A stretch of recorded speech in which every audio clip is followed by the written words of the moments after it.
श्री शिवाय नमस्तुभ्यं। श्री शिवाय नमस्तुभ्यं। राधे राधे दोस्तों, जय श्री कृष्णा।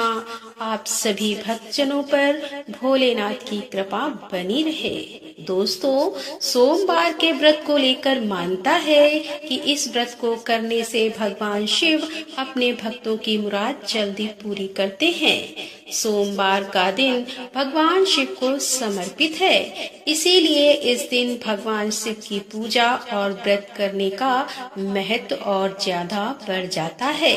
यदि आप सोमवार के व्रत करते हैं तो आपको सोमवार व्रत कथा पढ़ना बेहद जरूरी है, क्योंकि इसके बिना आपका व्रत अधूरा माना जाता है। तो आइए सुनते हैं सोमवार की व्रत कथा। एक बार किसी एक नगर में एक साहूकार था।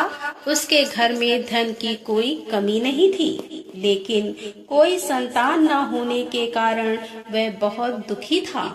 संतान प्राप्ति के लिए वह हर सोमवार को व्रत रखता था और पूरी श्रद्धा के साथ शिव मंदिर जाकर भगवान शिव और माता पार्वती की पूजा करता था।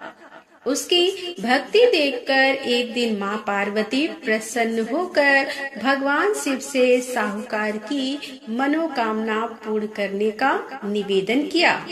पार्वती जी के आग्रह पर भगवान शिव ने कहा कि हे पार्वती, इस संसार में हर प्राणी को उसके कर्मों का फल मिलता है और जिसके भाग्य में जो हो उसे भोगना ही पड़ता है।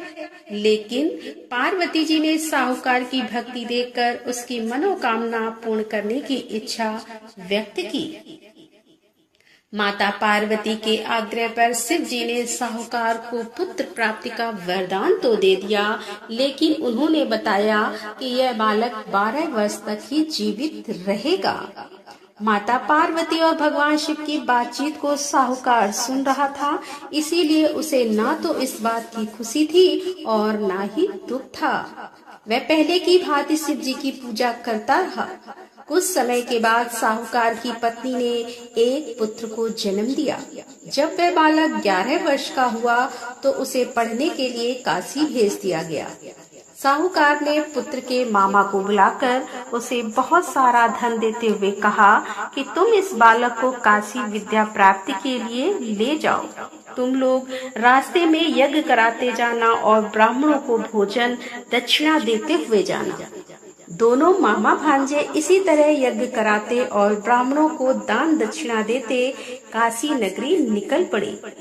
इस दौरान रात में एक नगर पड़ा, जहां नगर के राजा की कन्या का विवाह था। लेकिन जिस राजकुमार से उसका विवाह होने वाला था वह एक आंख से काना था।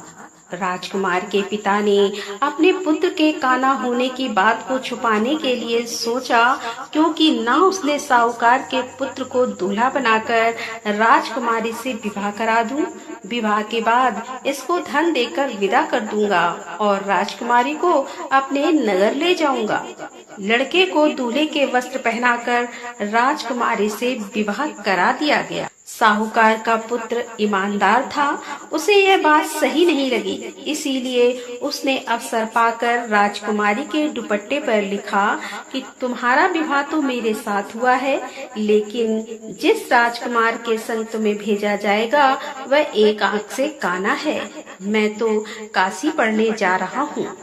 जब राजकुमारी ने चुन्नी पर लिखी बातें पढ़ी तो उसने अपने माता पिता को यह बात बताई। राजा ने अपनी पुत्री को विदा नहीं किया, फिर बारात वापस चली गई। दूसरी ओर साहूकार का लड़का और उसका मामा काशी पहुँचे और वहां जाकर उन्होंने यज्ञ किया।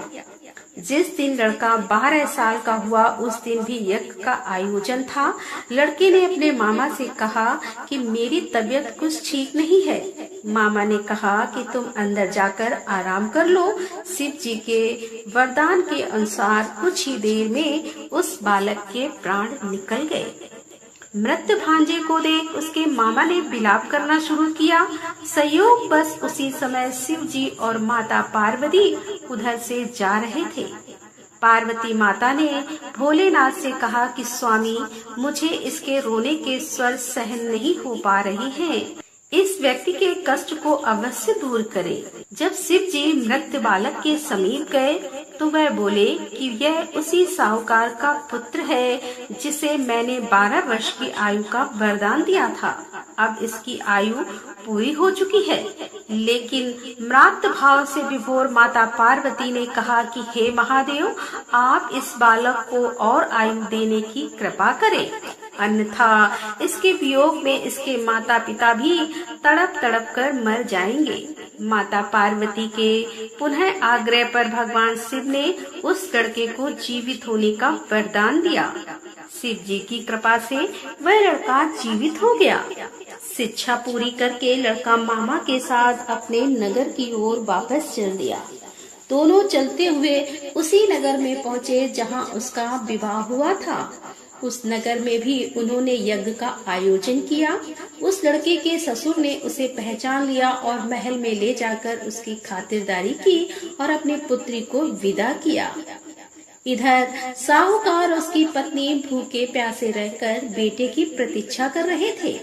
उन्होंने प्रण कर रखा था कि यदि उन्हें अपने बेटे की मृत्यु का समाचार मिला तो वह भी प्राण त्याग देंगे। परंतु अपने बेटे के जीवित होने का समाचार पाकर वह बेहद प्रसन्न हुए। उसी रात भगवान शिव ने साहूकार के स्वप्न में आकर कहा कि हे श्रेष्ठ जी, मैंने तेरे सोमवार के व्रत करने और व्रत कथा सुनने से प्रसन्न होकर तेरे पुत्र को लंबी आयु प्रदान की है। इसी प्रकार जो कोई सोमवार व्रत करता है या कथा सुनता है और पढ़ता है, उसके सभी दुख दूर होते हैं और सभी मनोकामनाएं पूरी होती हैं। तो बोलो शंकर भगवान की जय, बोलो माता पार्वती की जय। तो दोस्तों, कैसी लगी आज की ये कथा? यदि कथा पसंद आई हो तो वीडियो को लाइक करें, दोस्तों के साथ शेयर करें और हमारे चैनल पर पहली बार आ रहे हैं और अभी तक आपने हमारे चैनल को सब्सक्राइब नहीं किया है तो कृपया हमारे चैनल को सब्सक्राइब कर लें। मिलते हैं अगले वीडियो के साथ। तब तक के लिए राधे राधे, जय श्री कृष्णा, हर हर महादेव, जय भोलेनाथ की।